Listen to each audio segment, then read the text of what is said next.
Blessings, good evening. I have a few questions come in today, some long, some short. First one is,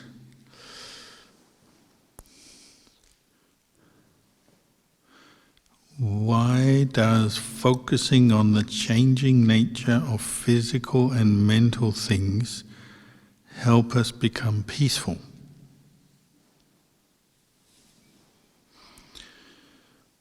Well, if this word focusing is somehow a translation of an aspect of the Noble Eightfold Path, then one of the results of developing the Noble Eightfold Path is you become more peaceful. So focusing, I guess you could translate that as sati sampajanya. If you practice developing samma sati, then you're developing this quality of recollecting the body, feelings, the mind and objects of mind with mindfulness, and then with effort, setting aside attachment for the world, delighting in and grief for the world, then there's a chance to see the way things are. When you're practicing mindfulness with right view, samadhi, so all these factors of the Noble Eightfold Path work together, develop together. That brings you to pay attention to physical things, so this body and the external physical world made up of the four elements, and then mental things, the mind, thoughts, feelings, perceptions, thought formations, sense consciousness. And when you pay attention with mindfulness, clear comprehension, when those are present, you can't help but notice the changing nature of things. Thoughts come and go, feelings come and go, emotions arise and cease, physical sensations are arising and ceasing. The body is changing, the mind is changing, the world around us is changing. You notice that when you're paying attention, when you're mindful, when you're clearly comprehending things. And that's constantly feeding back into the mind. You're learning the way the world is, the way actual experience is, or actual reality is. That physical phenomena are constantly interacting, changing, arising, passing away. Mental phenomena are also interacting with each other, but also arising, passing away. Nothing stays the same. That's not just a theory, that starts as a theory, a teaching you hear maybe. But then as you develop this perception of impermanence, it starts just as a perception, it's something you're looking for, remembering, recollecting. But it gradually brings you wisdom, panya, that sees this is the way things are. Things arise and cease.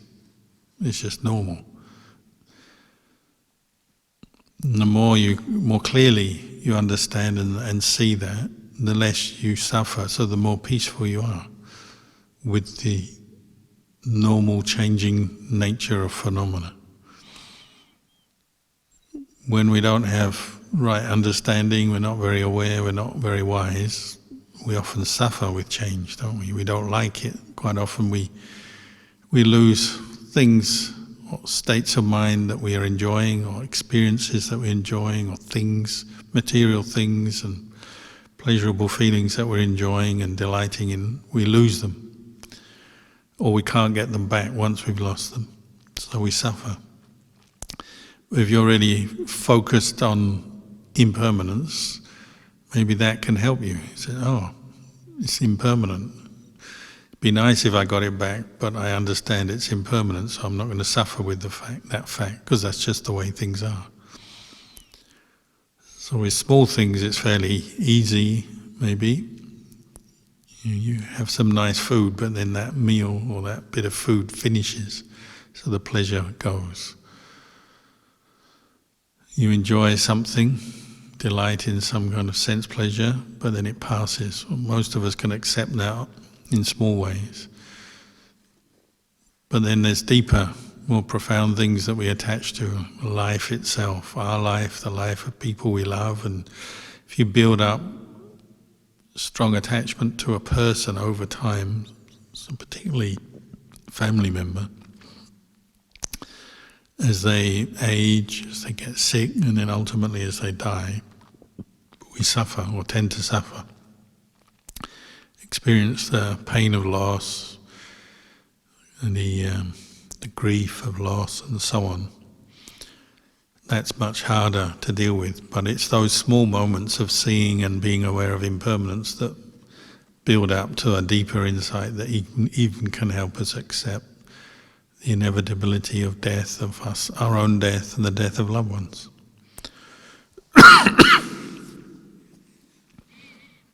So being peaceful, what does that mean? It means your mind is not creating a lot of stress, negative emotions, fuss, bother in your mind when impermanence is experienced, when things show their impermanent nature. You accept it, you can be at peace with it, so your mind doesn't create any more suffering out of it. Doesn't mean to say you can't like things or dislike things in a way. You can have those preferences, but you know everything is impermanent.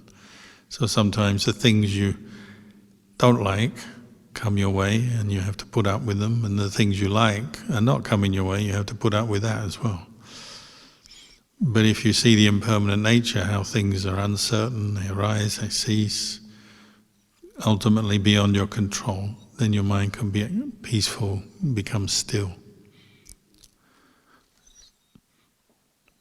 We say unwavering with the changing conditions.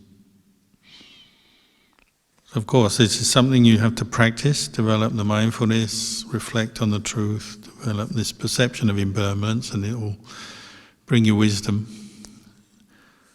But this is very much at the heart of the Buddhist practice.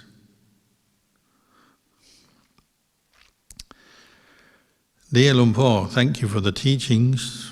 You have mentioned that when we die, the body will break apart and it will go back to the four elements. The same goes for the five khandhas, which will also break apart. As a result, we won't remember our past lives. What are we taking to our next life? Our merit, our karma, and such qualities. Having heard this, it made me really sad. But today my perception of the truth is really different as I'm writing to you. I am experiencing this joy of still being with my breath. Though we have many lifetimes, this is going to be our last life. Hopefully, if you reach Nibbana. Due to the good karma I have accumulated, I have access to the Dhamma and also good teachers. My family is well protected as long as I keep the 5 precepts. Occasionally I get to experience peace coming from my meditation, even though I am still struggling with my mind.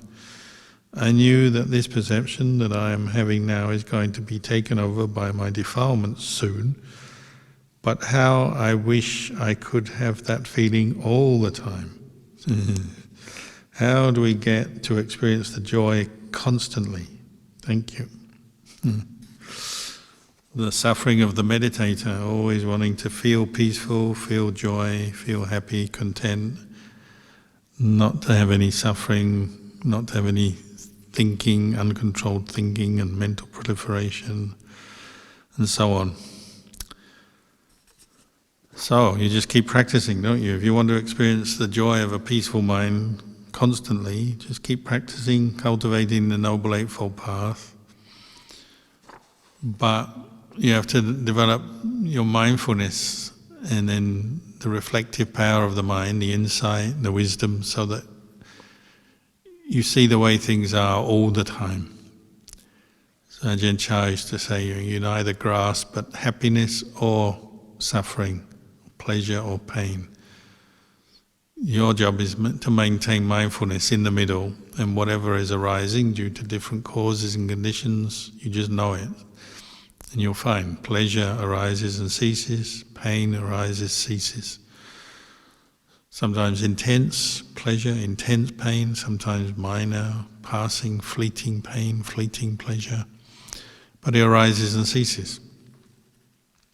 But your job is just to know that. It's the knowing with wisdom that frees the mind and makes it really peaceful, which brings true joy and happiness. And Nibbana, we say, is the highest happiness. Nibbanang paramang sukhang.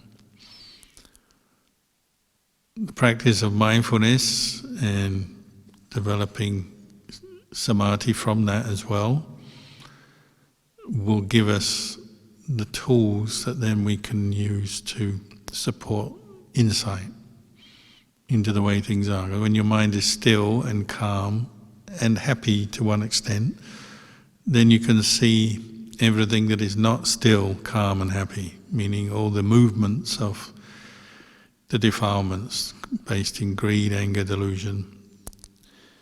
Defilements move the mind, jiggle around, stir the mind up all the time, lead to mental proliferation, lead to action, lead to making karma.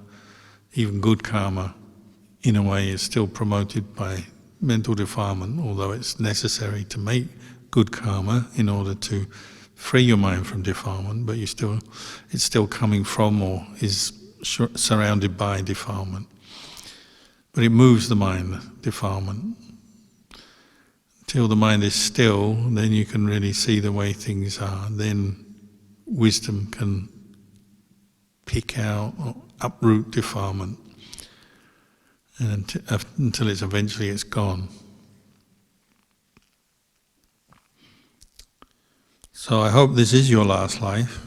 Keep practicing. The Buddha said if you cultivate the four foundations of mindfulness, you can end suffering this very life, or maybe within 7 lives, perhaps. If you attain stream entry, maybe you've already been a stream enterer in past lives, so maybe it's already going to happen. Who knows? As you pointed out, because of when we die, the mind and the body are sort of broken apart. Everything you experience this life, this body, your memories, your thoughts and feelings are all broken apart. But karma is still affecting the mind, affecting consciousness. It's like a driving force, or has a mental impact on our consciousness, which is arising and ceasing, and as it arises in the next life, well, it pushes on for the consciousness to seek more birth, and from that more craving, more attachment, until the Noble Eightfold Path is perfected, and then that stops, that whole process stops. But there's no, we say on the deepest level, there's no person doing that, going from one life to another. It's nothing solid, lasting. It's more like a chain of cause and effect, you might say.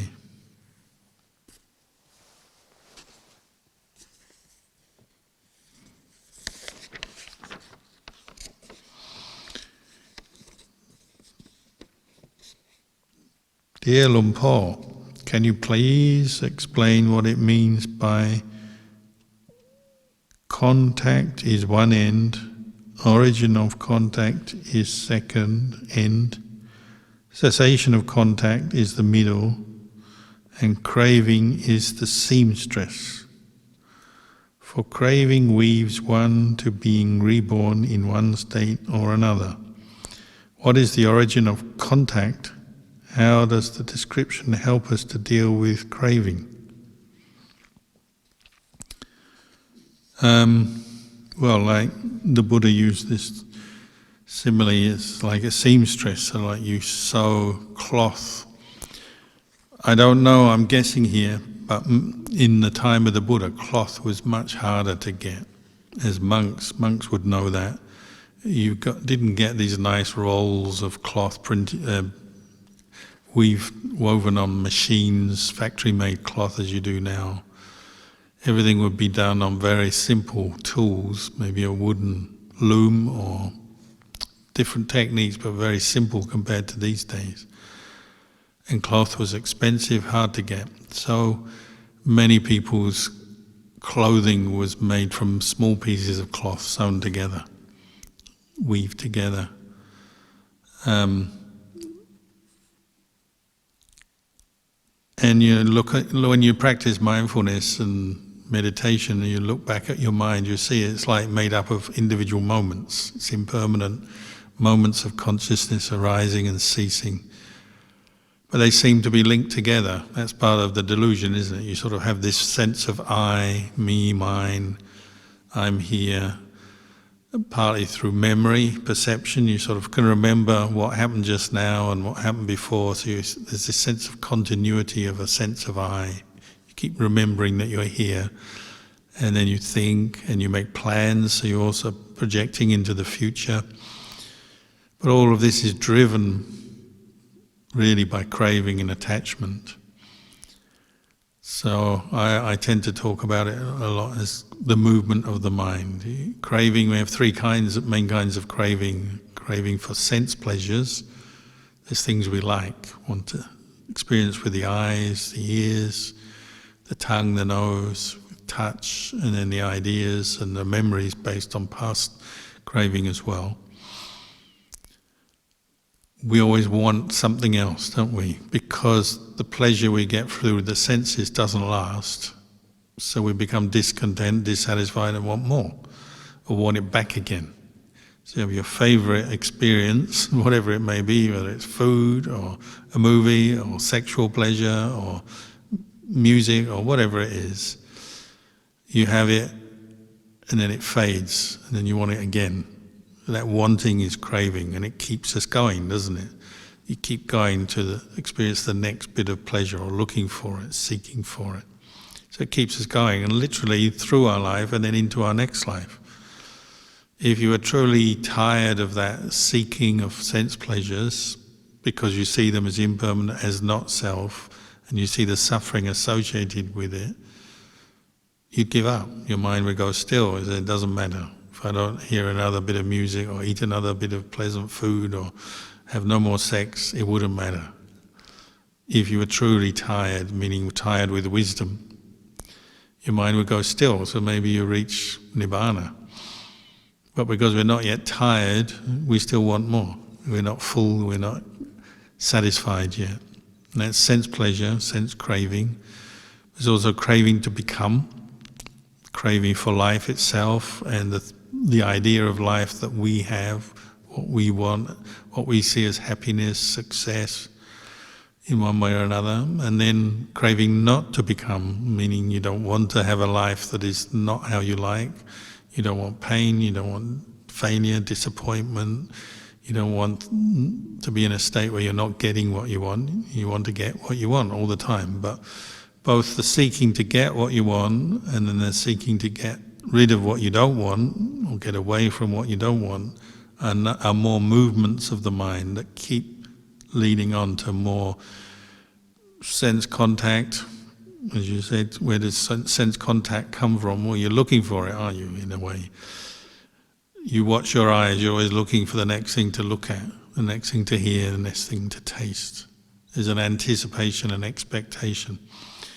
When things go really quiet and dull, like say if you're a monk, you live in the forest, it can get a little bit boring sometimes. You're looking for the next stimulation. If you're on a phone or a computer, you're looking for the next thing you can find on the computer. Everyone experiences that nowadays. That's craving at work. The next person to talk to, the next bit of pleasure to have in one way or another. We're always seeking, anticipating, wanting, keeps us going through life. And then into our next life, because we're not yet tired of it. But the Buddha and the Arahants are tired of it. They're tired because they see it leads to more suffering. They're more honed in on seeing the suffering of the whole thing, rather than these little moments of pleasure that in between the suffering. If you did statistics on this, there'd be a lot more suffering than pleasure.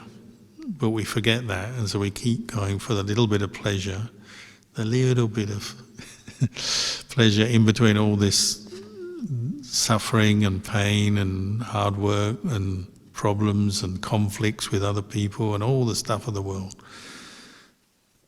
So we're not tired yet, and that's why we keep getting born, and that's why we keep seeking more contact. I've known monks who've been stuck in a cave through their own wish on retreat. And your cave is about as basic as you get, dark, cold, nothing happening, no electricity, so no gadgets, no stimulation, no food, just cold air, darkness, and a chance to practice some meditation, which can be good, but sometimes the mind is not satisfied with that. So then they have to go walking out of their cave looking for something to stimulate them. Sometimes just anything, go out and get the sound of birds or see a person, or maybe something more specific than that, go and find something that they want. That's life, isn't it? We're always looking for something under the influence of craving. It intoxicates us, it fills our mind, and we don't realize half the time. As soon as you meditate, you're picking that up, aren't you? You're realizing, oh, I'm always wanting something, I'm never satisfied. So the first thing you do as you meditate is develop an object, maybe such as the breath, for example. Develop your mindfulness. That brings you one level of contentment, which helps manage the craving. Temporarily, maybe you're suppressing your craving, the 5 hindrances go quiet. Then you have more awareness, mindfulness, and your insight can develop, and you see then the suffering that comes with craving. So you start to tire of following craving. Craving arises, but you don't pick it up, you don't follow it. You're happy to let it go again. So if you keep doing that to the end, then there'll be no more birth.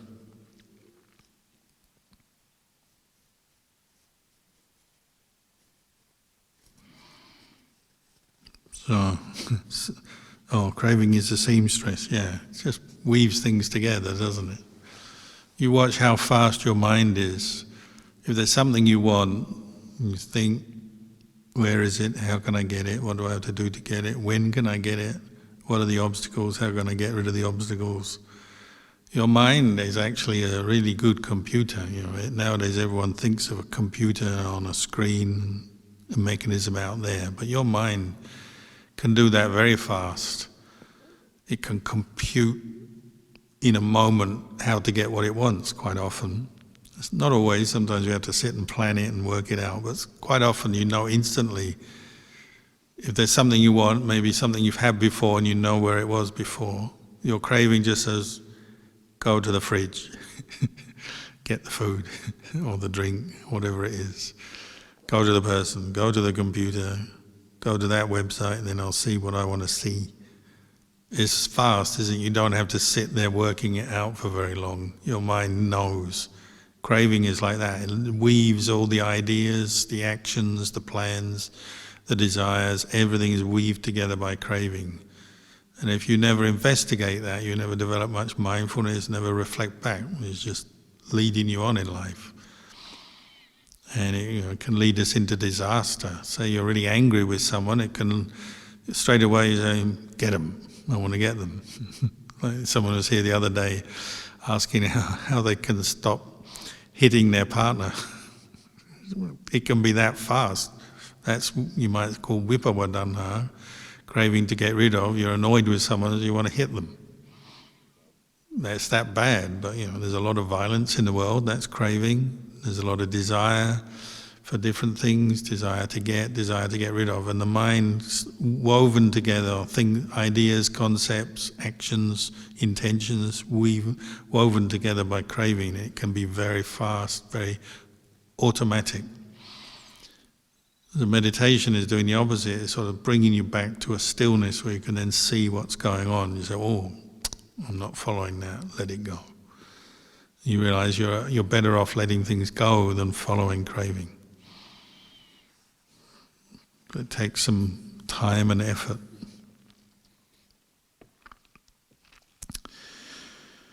Oh, having mentioned the person hit their partner, we have a question. How do I stop getting angry with my partner?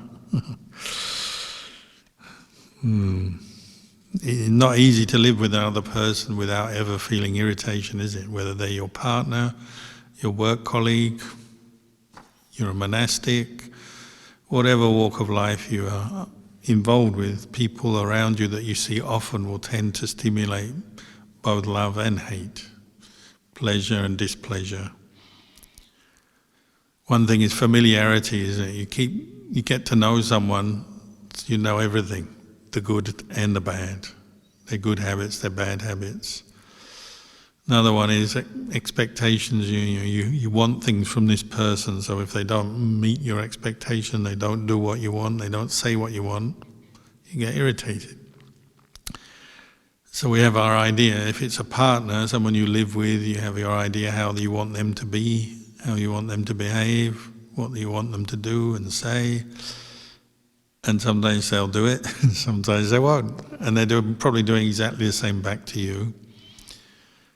So a wise couple, I guess, come to a realization that you can't expect your partner to fulfill every one of your desires. Maybe you go for a working relationship where you understand each other, support each other, have enough good qualities in the relationship that you can live together successfully, peacefully is your goal. And that's a form of love, isn't it? You might say a mature love, rather than just fulfilling your every wish, your every desire, dressing how you like, speaking how you like, doing what you want. It's never going to last very long. There may be moments like that, but it's not going to last long.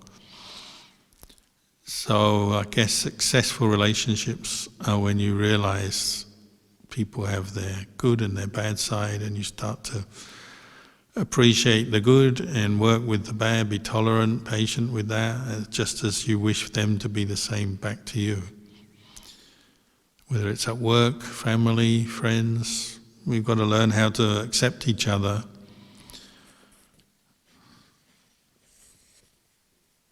In the short term, you have to be mindful enough to catch your anger arising. So if you practice some meditation, develop some mindfulness regularly, you'll notice there'll be situations, activities, times, things that your partner does that stir you up. So you can almost anticipate or predict when you're going to get angry. So you can reflect on that before you're even angry. Be ready, prepare yourself. Remind yourself to be tolerant, mindful, be aware of any tension in your body and your mind coming up as you're getting angry, and maybe let it go quickly, forgive them quickly, tolerate them quickly. If it's very serious, walk away, get away from them in the situation rather than displaying anger, maybe. And then practice a lot of the opposite of anger, which is metta, karuna, mudita, upekkha, the 4 Brahma Viharas. So practice metta every day like the Buddha. When you get up in the morning, wish all beings well, wish yourself well, wish all beings well. Set your mind with the intention to be tolerant, have goodwill for others through your day. And see if you can stick to that good intention. And when you're tested or pressured, then try to be patient. Be careful what you say, what you do, until you can control that emotion and let it go. But practicing metta in different ways, in a meditation and in daily life, will help you to be proactive and will reduce the chances of, or the likelihood of anger arising in the first place if you're already developing metta on a daily basis.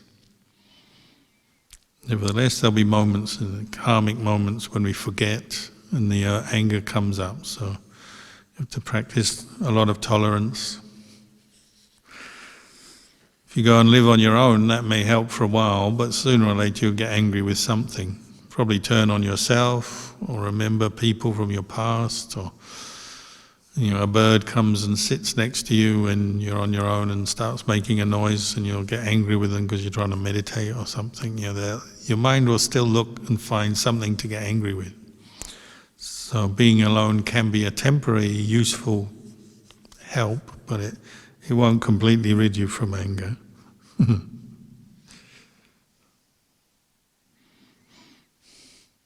We once had a guy got angry with the rain here. It's raining again, and he got really angry.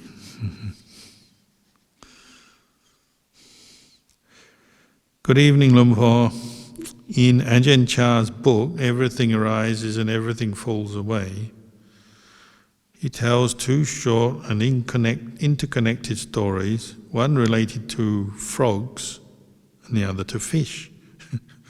And also importantly, his wife, who states to him, "You don't catch fish to eat or capture frogs also to eat," but also includes graphic detail on how to do that, breaking its legs. I'm confused as to why the wife is taking a prominent role in preventing this man from getting the food. She nags him and persuades him to continue on. Eventually he stops the killing. Later in the talk, she also stops her persistences. I understand that no killing aspect of the precepts, but why did Ajahn Chah choose to use a wife, female, as the target, and she perhaps bearing much responsibility for this man's hindrances? Is it stated so monks would stay away from women or desires in general? Is it a part of Thai society using a female relation pointing out tensions or other issues I'm unfamiliar with? Later, as the two stories conclude, as an old man he ordains seeking the guidance of Ajahn Tongrat. I'm searching for how this relates to impermanence and possibly dukkha and not self. Kind regards for your assistance, clarity and guidance. Well, I vaguely remember this story, but I haven't read the biography recently, so I may be a bit rusty on the detail. But it's a story about a man and his wife who lived in the village of Bungwai, which is where Wat Pananachat is, if I'm correct. And these are events that happen, well, now you would say maybe almost 60 years, 50 to 60 years ago, even longer perhaps, a long time ago. When in northeast Thailand, in those days, it was normal for men and women to go out into the fields, not only to cultivate the fields to grow rice and vegetables and stuff, but also to collect creatures that they would eat. And we used to have a saying, if it moves, they eat it. In northeast Thailand, everything becomes food. That's when I was a young monk, literally, they seem to eat everything anyway. So fish, frogs, all kinds of things would get eaten, insects, and so on. And it certainly wasn't just the men who would kill things, women would kill them as well. But it's just a culture. They're very poor, very little money, and they needed protein to supplement the rice. So that's how they got their protein. So everyone saw that as normal. But particularly as forest monks, not just forest monks, but all monks, spread and the influence in teaching the villagers increased and spread, people would start to think about their lifestyle and the way they killed a lot of things, and they were aware. People were often aware, they're making bad karma. Sometimes people felt they understood how it was coming back on them. They'd have injuries, illnesses, short lifespan. People did believe in karma. Often they felt trapped in their poverty that they had to get food this way. But that doesn't mean to say they were happy with that. They often did have an aspiration to stop killing, as you find in many societies today.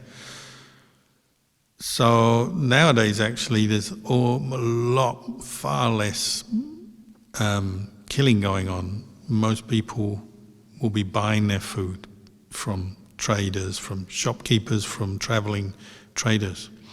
So it's not completely gone as a lifestyle thing, but so many people work for money now and work in the cities and work for paid income. They'll buy food, including meat, obviously, meat and fish, but they'll do a lot less killing now. But in those days, they didn't have a lot of choice. But when someone got a lot of faith, they were inspired, particularly by a teacher like Ajahn Chah, who was very inspiring and would encourage people to keep the precepts. Then some people would say, I'm going to stop killing, which made a big impact, because if that's your main source of food, then how are you going to eat? So again, I'm not absolutely sure on the detail of this particular story, but it wouldn't seem surprising if one, it could be the wife, it could be the husband, because as far as I remember, it could be either who would decide to keep the 5 precepts. I've known both. And then the other partner would say, well, what are we going to eat? What are the kids going to eat? So one person might get worried that there wouldn't be enough food and might encourage the other one to carry on killing if that's what they've been doing before. Not because they like killing or promoting killing, it's just necessity for food in a very poor area, poor society. So in this story, the quoted story, it's the wife saying that, but it could easily be the husband as well. Sometimes the husband is the one going out to kill or encouraging everyone to kill. Sometimes it's the wife who kills, the husband is telling her to stop. Sometimes the wife is telling the husband to stop. So I wouldn't say it's so much of a gender thing. I definitely don't think Ajahn Chah was picking on women in this story. He's just quoting a story of a couple who used to come to the monastery, had great faith, offered land to the monastery, helped the monks, but also had a big family. So they got to think, how are they going to feed the family? So perhaps in this story, the wife was worried about that side of things. So I definitely don't think he was picking on women in particular. It just happens to be that's how the story came about. And as I said, I know many women in that society, those places, who themselves would give up killing to keep the precepts. And maybe the husband was the one who would go out killing. Sometimes the woman would go out killing. It would just depend on the family and the faith of each individual. But I know many who told me, they have to kill because that's the way they can get their food, but they want to stop one day. They have that aspiration, and sometimes when they retired or they got older or just there was a little bit more money in the family, they would stop, and then they could buy food and seek food in other ways rather than going out killing themselves. As far as the old man becoming a monk, well, that's very common. In northeast Thailand, people might raise their family first, and then the man or the wife might go off to become a monk or a nun later in life, once the kids are old enough to earn a living and look after themselves. So sometimes men would become monks twice in their life, once when they were young before they were married. They'd do a temporary ordination or ordain for a year or two and then disrobe. And then sometimes they enjoyed it and they saw the benefit of it, so later in life they'd do it again. And many women entered the monastery as nuns. Ajahn Chah's monastery had still does, has about 60 nuns, 50, 60 nuns, and some of those nuns, you very rarely see them or talk to them because they have a separate part of the forest where they live. But if you do, like I used to talk to them occasionally when we were looking after Ajahn Chah, they would come to talk about the food we were giving to him because he needed special liquid food in his later years because he couldn't chew or swallow very easily. So we'd talk to them. And some of them became nuns because they didn't want to be out in the fields killing fish and making bad karma, and they were very aware of the bad karma of killing that they'd done earlier in life, and were very happy that they had stopped to come and become nuns. So it works both for men and women through the practice, meditating, reflecting on karma, reflecting on precepts, people would change their habits and not just killing. Like the man in that story, if I remember correctly, also gave up drinking.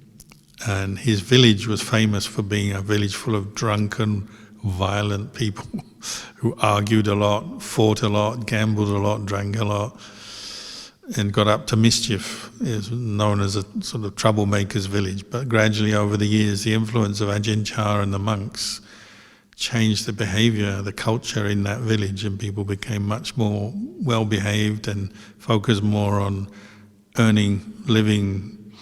They started to make brooms. They still make brooms and sell the brooms, and cultivating the fields and just finding legitimate, useful ways of earning money.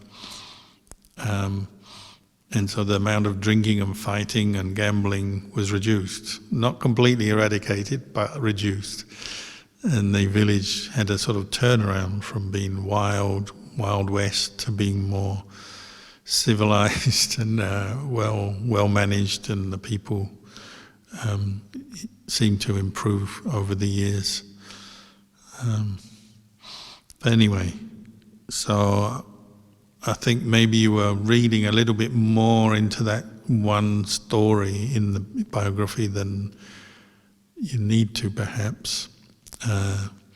From what I see, from living over there, that was my experience. It wasn't like that. So maybe I'll leave it there tonight.